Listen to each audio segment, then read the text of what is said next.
The Amish don't use credit cards, don't shop on Amazon, don't have electric bills, and yet they live full, rich lives, raise big families, and stay completely out of debt. So, how do they actually do it? I spent time in Amish country and discovered 30 frugal habits that quietly save them thousands of dollars every single year. And they might just work for you, too. We live in a world where even saving $100 feels incredibly hard. Everything costs more than it used to. Food prices keep climbing. Energy bills are through the roof. Repairs cost a fortune. Healthcare is expensive. But during my trip to Amish country, I realized something amazing. They aren't rich people with trust funds, but they're definitely not broke either. Their secret isn't some complicated financial strategy. It's habits. Simple daily choices that avoid waste, preserve real value, and make things last for decades instead of months. So I studied them carefully. I watched how they lived. I asked detailed questions, and I started wondering, what if we brought some of these time-tested habits into our modern lives? Could we actually live better while spending far less money? What I discovered changed everything I thought I knew about frugal living. Let me share these 30 powerful habits, organized into 6 areas where the Amish save the most money, and I guarantee some of these will surprise you.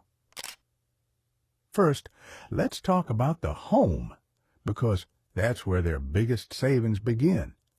The Amish line dry their clothes instead of using electric dryers. One family I stayed with showed me their laundry routine. They wash everything by hand or with simple manual washers, then hang it all outside. Even in winter, they hang clothes in barns or covered areas. Their electric bill for laundry, $0 every month. Their clothes also last longer because heat from dryers actually breaks down fabric fibers over time. They use wood stoves for both heating and cooking. These aren't just for show. During my visit, I watched them cook entire meals on wood-burning stoves while heating their homes at the same time. One stove, 2 purposes. The wood often comes from their own land, or they trade labor for it. Compare that to families spending $200 or $300 per month on heating bills. Natural light replaces electric lights during the day. Their homes have more windows than you'd expect, positioned to capture sunlight from morning until evening. Oil lamps and candles provide light after dark. They don't flip switches without thinking. Every bit of artificial light is intentional and minimal. No central air conditioning means no massive summer electric bills. Instead, they cool their homes with strategic shade trees, cross ventilation, and daily routines that work with the weather. They do heavy work early in the morning or late in the evening. They rest during the hottest parts of the day. They eat lighter meals when it's hot. One family I stayed with had 0 electric bills all summer long, and they were completely comfortable. When something breaks in an Amish home, they repair it by hand using materials they've saved from other projects. Broken steps get fixed with reclaimed wood. Leaky roofs get patched with materials they already own. They don't call expensive contractors for every little problem. The whole family learns basic repair skills from childhood. Now, let's look at food and kitchen habits, because this is where they make every single dollar count. Growing your own vegetables isn't just a hobby for the Amish. It's serious food security. Every family has gardens that provide fresh food from spring through fall. They grow varieties that store well through winter. Potatoes, carrots, cabbage, onions, foods that last months without refrigeration when stored properly. They cook absolutely everything from scratch, every single meal. No takeout, no frozen dinners, no restaurant visits. An Amish mother showed me how she makes bread every other day, enough for the whole family. She calculated that homemade bread costs about 50 cents per loaf. Store-bought bread in rural areas costs $3 or more. That's massive savings when you're feeding 8 people. Nothing gets wasted in Amish kitchens. Bones become rich broth that forms the base for soups and stews. Vegetable scraps get composted or fed to animals. Meat scraps become tomorrow's sandwich filling. I watched one family stretch a single chicken into 4 different meals over 3 days. The initial roast chicken, then soup from the bones, then sandwiches from leftover meat, then finally compost from the scraps.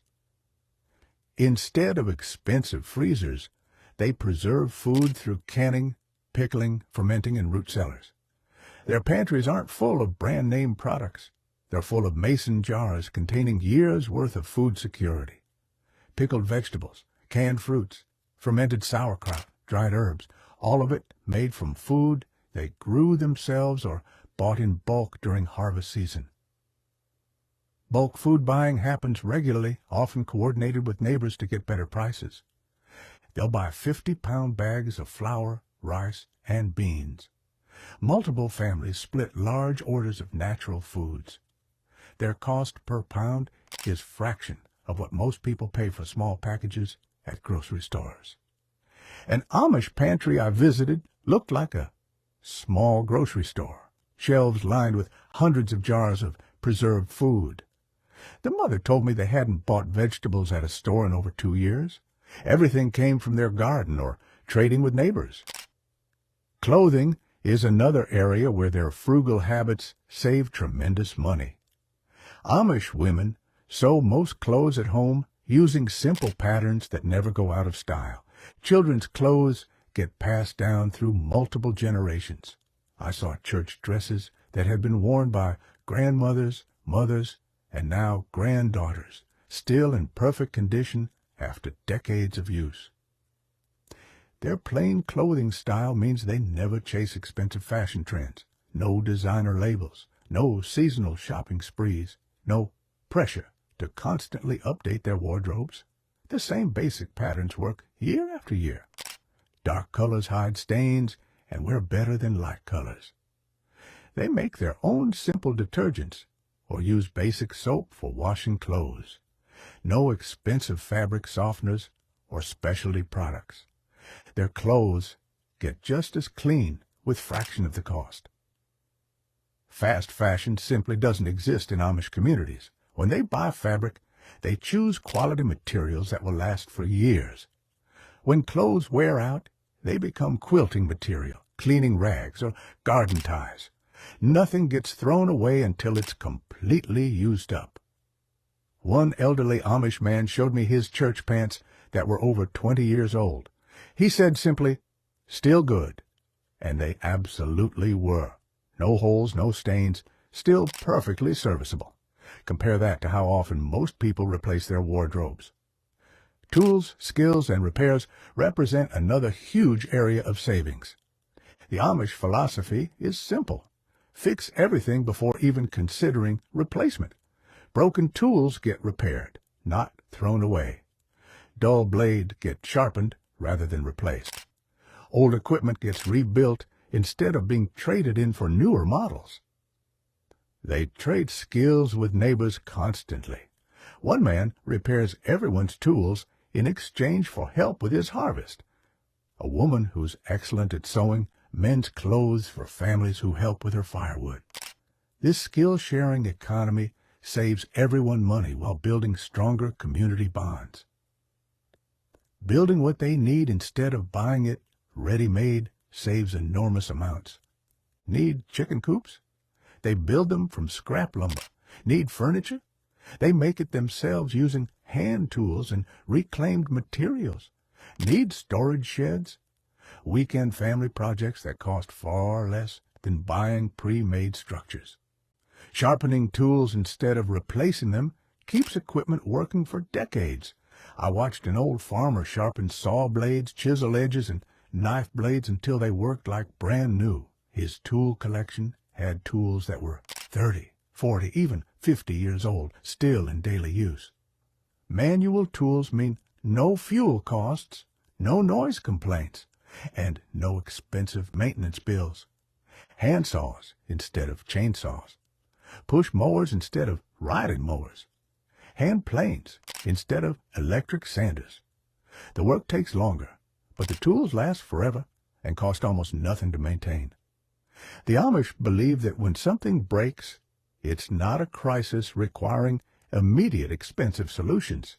It's simply a project, an opportunity to learn, to problem solve, and to make something work better than before.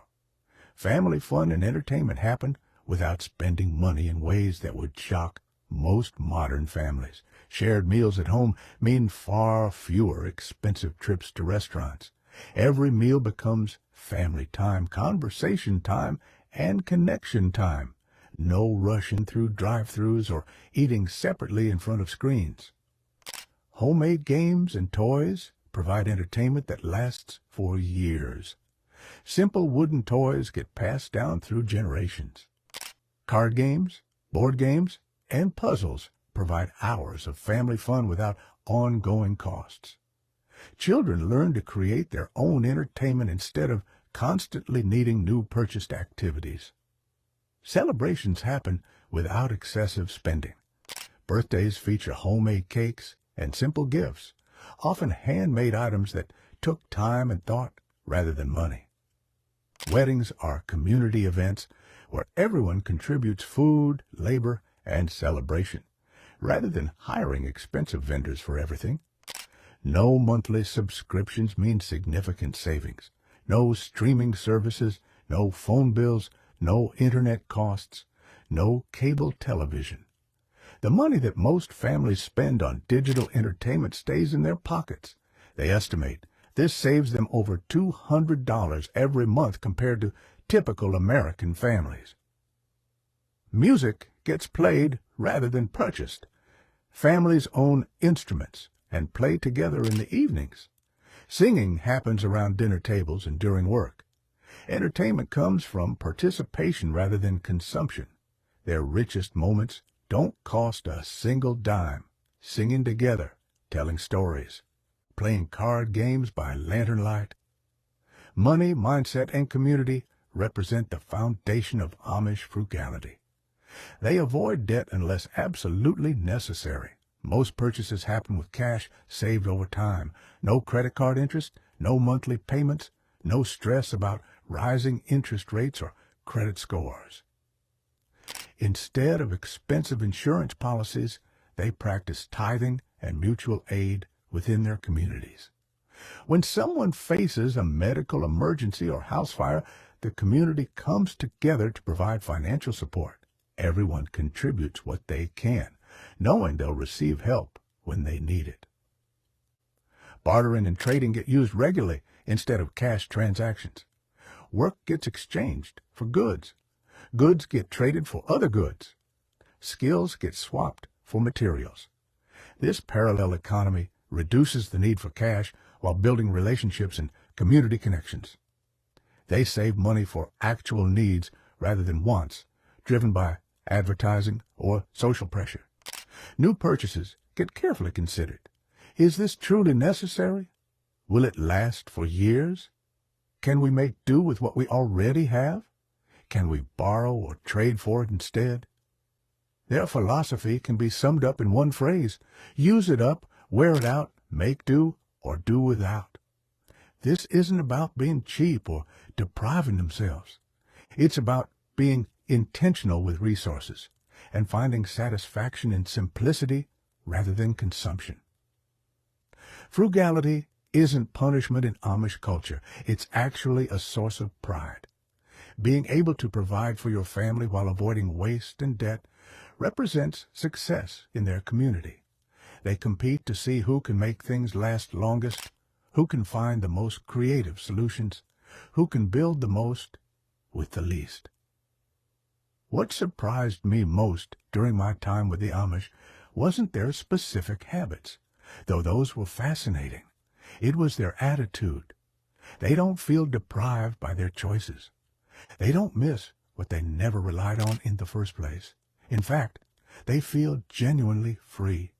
Free from stress about monthly bills, free from fear about inflation or economic uncertainty, free from constant pressure to upgrade, update, and acquire more stuff. They sleep well at night, knowing they owe no one anything. They wake up without anxiety about money. Their children learn valuable skills instead of just consuming entertainment. Their marriages aren't strained by financial pressure. Their communities stay strong because people need each other rather than just buying everything they need. You don't have to live completely off-grid to benefit from these habits. You don't need a horse and buggy or oil lamps.